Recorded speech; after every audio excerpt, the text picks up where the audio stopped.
Next, Adhan and Iqamah. One of the sweetest chapters regarding Salah. One time, the Sahaba, they were, going to Salah. There was never Adhan. So how did they used to go? They used to wait in the masjid. Some people suggested, let's use what the Christians use, which is ringing a bell. Others suggested, let's use what the Yahud use, which is a horn, to blow into a horn. So they have these suggestions. Some said no, some said yes, etc. And Rasulullah ﷺ is in that discussion. But nothing the Prophet has said yet of what to be done. Until one night, remember that name, Abdullah ibn Zayd radiyallahu anhu. He says, while I was sleeping in my dream, so he's now dreaming, guys. Don't forget that point and go through the story and think it's real. It's a dream. While I was dreaming, a man appeared to me. And that man that appeared, he was carrying a bell in his hand. So what did Abdullah say in the dream? Oh Abdullah, servant of Allah, would you sell the bell to me? I want to buy that bell. So the man holding the bell said, and why do you want to buy the bell? The man said, so I can use it to call people to prayer. Ring the bell, people hear it, then they come to prayer and they know it's time. So the man holding the bell says, shall I tell you something better than buying this bell and using it for the adhan? Abdullah ibn Zayd in the dream says, yes, please tell me. So the man said, Allahu Akbar, Allahu Akbar, Allahu Akbar, Allahu Akbar. أشهد أن لا إله إلا الله أشهد أن لا إله إلا الله أشهد أن محمدا رسول الله أشهد أن محمدا رسول الله. Let's keep something in mind. Rasul ﷺ said, whoever says the adhan believing in the words, دخل الجنة. So next time you call it, next time you hear it, and you repeat after, we'll talk about that, say it from the heart. أشهد أن لا إله إلا الله أشهد أن محمدا رسول الله. Allahu Akbar. Allah is bigger than everything and everything and anything. Continued. حي على الصلاة. Come to Salah. حي على الصلاة. حي على الفلاح. حي على الفلاح. Come to success. Come to success. Allahu Akbar, Allahu Akbar. La ilaha illallah. And Abdullah is having this dream and that call being made. Then he says, then that man with the bell stepped away. Then he came back to me. And he said, and when it's time to pray, as in like now, get up and pray, i.e. what's the word? Iqamah. He says, you say, Allahu Akbar, Allahu Akbar. أشهد أن لا إله إلا الله أشهد أن محمدا رسول الله حي على الصلاة حي على الفلاح قد قامت الصلاة قد قامت الصلاة الله أكبر الله أكبر لا إله إلا الله. Abdullah said, right when I woke up, خلاص, I rushed to the Prophet sallallahu alaihi wasallam. And I told him the entire dream. And the Prophet says, إِنَّهَا رُؤْيَا حَقٍّ. This dream is from Allah. This dream is from Allah. Go tell Bilal to say and teach him the words that you heard in the dream. Why Bilal? He didn't ask, I'm saying. Why Bilal? Because Bilal has a more beautiful voice than you. I should have never said the dream. La a'udhu billah. He says, فَقُمْتُ مَعَ Bilal. Then I went right to Bilal. This is how the ummah should be. It's not about who carries the banner, as long as the banner is carried. Right? You're qualified, Bismillah, take over. It's not about you and it's not about me. May Allah grant us sincerity the way the Sahaba did. فَقُمْتُ مَعَ Bilal. So then Bilal, by the way, Bilal is the one who introduced the whole ear thing. And moving to the right, حَيَّ عَلَى Salah. So then Bilal came, Allahu Akbar, Allahu Akbar, in the most beautiful voice, loud voice. Who heard what the adhan is? Who heard how did it come about, that whole dream? Umar ibn Khattab. So when Umar heard this whole story, He came dragging his clothes. He just left his house like running. So then he went to the Prophet ﷺ. Who's that man? Umar ibn Khattab radiallahu anhu. He says, وَالَّذِي بَعَثَكَ بِالْحَقِّ, I swear by the one who sent you with the truth, I had the same dream. So the Prophet ﷺ, he said, Alhamdulillah. He made them so happy. Rasul was so excited. He said, praise be to Allah. Why? Furthering, affirming that this is revelation from Allah subhanahu wa ta'ala. Now let's proceed, brothers and sisters, regarding the reward of calling the adhan. Number one, the Prophet sallallahu alayhi wa sallam said, Sallu ala nabi. He says the muadhin is forgiven as far as his voice reaches. How far the voice reaches, your sins would be forgiven. Now without a doubt, every one of you is an adult, mature individual. You're not going to say Allahu Akbar in an airplane, or in an airport, or at the workplace, or even at a store, or even at a prayer hall inside campus. You have to be wise and respectful. So go within reason. So he says, your forgiveness will reach how far your voice reaches. How much will Allah forgive me? This much? How far does your voice go? Then the Prophet sallallahu alaihi wasallam says, وَيُصَدِّقَهُ مَنْ سَمِعَهُ مِنْ رَطْبٍ وَيَابِسٍ. Anyone that hears you, the rock, in the hadith, the tree, the jinn, the human beings, وَلَا شَيْء, or anything else, inanimate objects, except that it will come as a witness for you Yawm al-Qiyamah.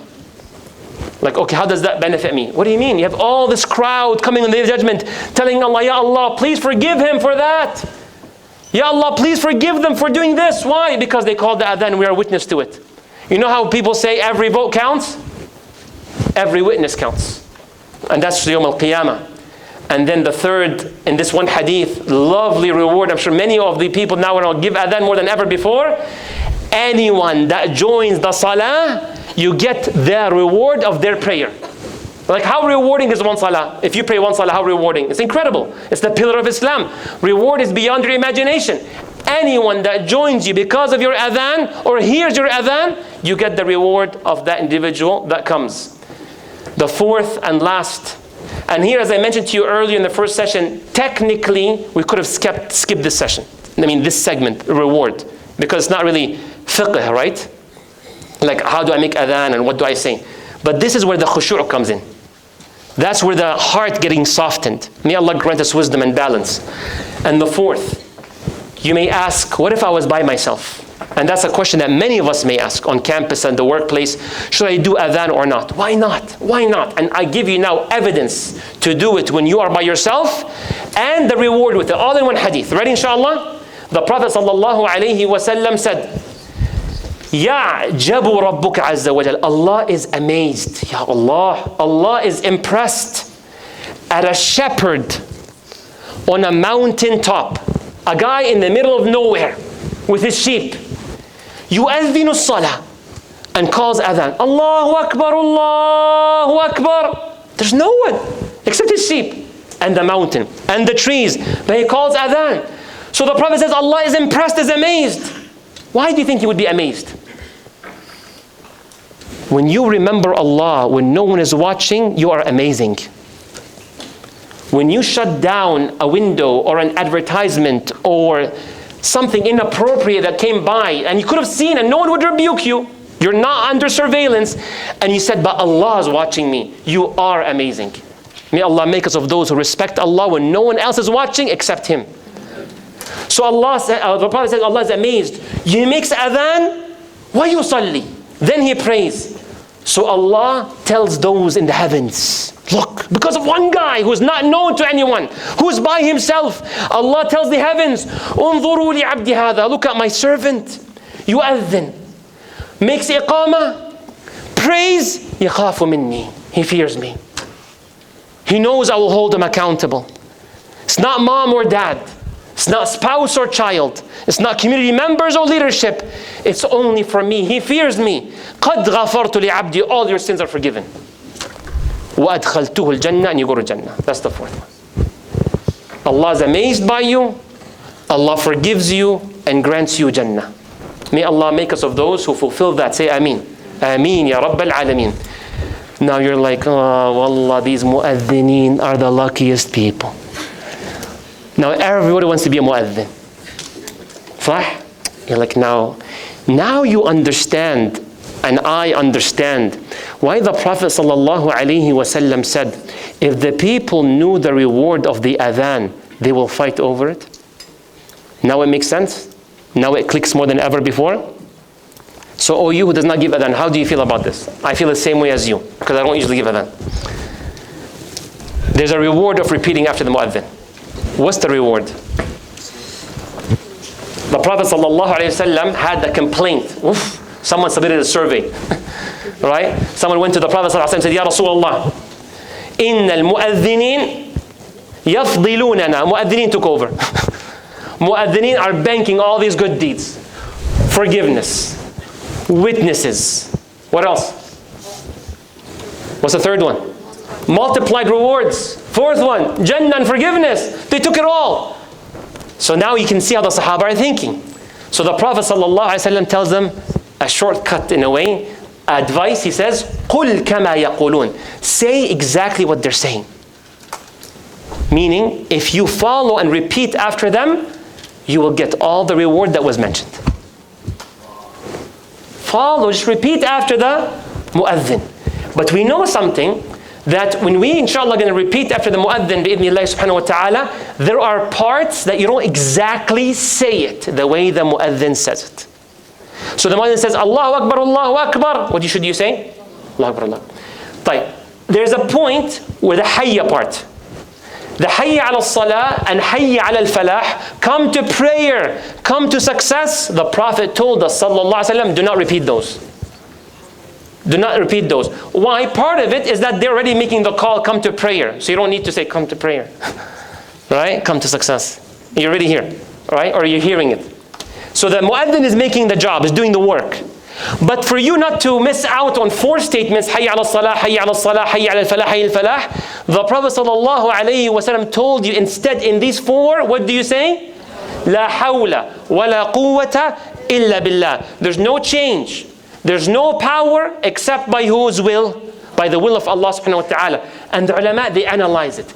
How the Prophet sallallahu alayhi wa sallam, out of everything you could have said, subhanallah, alhamdulillah, la ilaha illallah, he said this one. There's no change, no power, except by the will of Allah. The ulama, they address it and they say, so once you've heard the adhan, and you're here, or you're walking towards it, you realize you're here because Allah brought you here. The change you just made, which is locking your screen, the change you just made, turning off the faucet because adhan came. That change, that energy, that I'm going to go ahead to go pray, to go wear my clothing for salah, that power and that change, who was the reason? Allah. That's why he's saying there's no power or change except by the will of. So when we come to salah, we're humble because it's a sign that's Allah who brought us in. It's Allah who brought you to the salah. May Allah always bring us to salah. Say Ameen. Ameen Ya Rabbil Alameen. Now, we mentioned about the adhan. What should you do after the adhan? Adhan is called, adhan now is completed. What do we do after that? We learn from the Prophet sallallahu alaihi wasallam. He says, after the adhan is completed, sallu ala nabi. He says, sallu alayhi. Send salawat upon me. Then Allah sends 10 salawat upon you. And I'll be very honest with you. I know this might be an obvious thing that some of you have known before. I did not know this before. That's clearly authentic. And now what comes to the mind? Anytime one of the uncles after La ilaha illallah is like, Allahumma salli wa sallim ala nabiyyina Muhammad, like bid'ah. Right? Don't rush. Don't rush. They might be doing an innovation that is wrong and not rewarding. But don't rush, because there might be a basis to it. So, Salla ala Nabi sallallahu alaihi wasallam after the ending of the adhan. The second thing, the Prophet sallallahu alaihi wasallam, he says, whoever says, now the adhan is completed, the following dua. If you say the following dua, the Prophet sallallahu alaihi wasallam will come and intercede for you on the Day of Judgment. Will come and hook you up. The Prophet will be your lawyer, sallallahu alaihi wasallam. He's gonna take care of you. So after knowing this, shall we not say the dua inshallah? And here it is.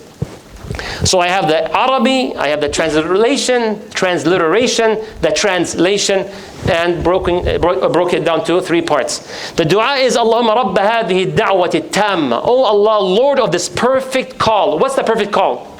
Adhan, the perfect call, and the established prayer. Please, Ya Allah, grant Muhammad sallallahu alaihi wasallam the intercession and favor. وَابْعَثْهُ مَقَامًا مَحْمُودًا الَّذِي وَعَدْتَهُ.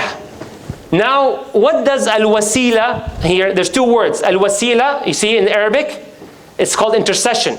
It's the highest rank in Jannah. One person can go there, and the Prophet ﷺ is hoping, I'm that one guy. Look at the humbleness. If he doesn't enter, who will it? So that's wasila. And then, what's the fadila? A special virtue or rank above all creation. The last part, the maqam al-mahmud, the praiseworthy station. What's that praiseworthy station, you also asked? That's the time where the Prophet ﷺ on the Day of Judgment, he intercedes and asks Allah for the judgment to begin. So that's why Ibn Abbas radiallahu anhu, he says, Rasul ﷺ is mercy to all beings. Because when he asks Allah to let the judgment begin, so he even hooked up other nations. Sallallahu alayhi wasallam.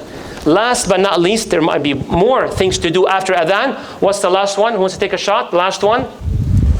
Dua. Excellent. Personal dua. Make personal dua. The Prophet sallallahu alayhi wasallam says, sallallahu alayhi wasallam, may Allah bless you all. He says, فَإِذَا انْتَهَيْتَ, after you finish repeating after the mu'adhin, or even after the mu'adhin is done, فَسَلْ تُعْطَى. Ask anything that you want, Allah will guarantee to give it to you. Respond. Allah will respond. So use that time. And this time of acceptance is not just limited to after Adhan. It goes all the way until close, until Iqamah. So between the Adhan and the Iqamah, your dua is accepted. What we will continue now talking about is the conditions of Salah. Now focus. That's a whole another page. We're flipping the page. It's a whole new thing. The validity of Salah. And to make your Salah valid. Meaning, whatever I'm going to say, inshallah, whatever the ulama taught us from the Quran and Sunnah, if we do not fulfill one of these conditions, our Salah is invalid. They have to be done before you enter Salah. You have to complete those before what? You enter Salah.